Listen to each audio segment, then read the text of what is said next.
ఎంత సంపాదించారండి? అయినా మీ కుర్రోడు మీకు కలిసి రాలేదండి.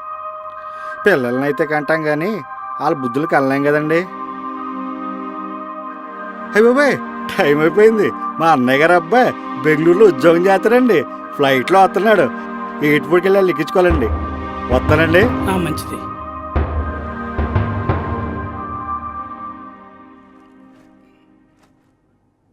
అమ్మా భోజనం పెట్టు. ఎరా నీకు సిగ్గేట్లేదేట్రా?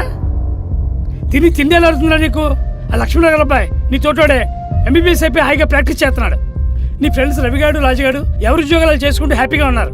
నీకు మాత్రం బీటెక్ కావాలని చెప్తున్నావు. 4 సబ్జెక్టులు ఉన్నాయి. వాళ్ళ బాబులు వాళ్ళని ఎలా చదివించారో నేను నిన్ను ఎలాగే చదివించాను కదరా. డొనేషన్లు కట్టి మంచి మంచి స్కూల్లోని మంచి మంచి కాలేజీలు వేశాను. కానీ నువ్వు మాత్రం తగలట్టావు.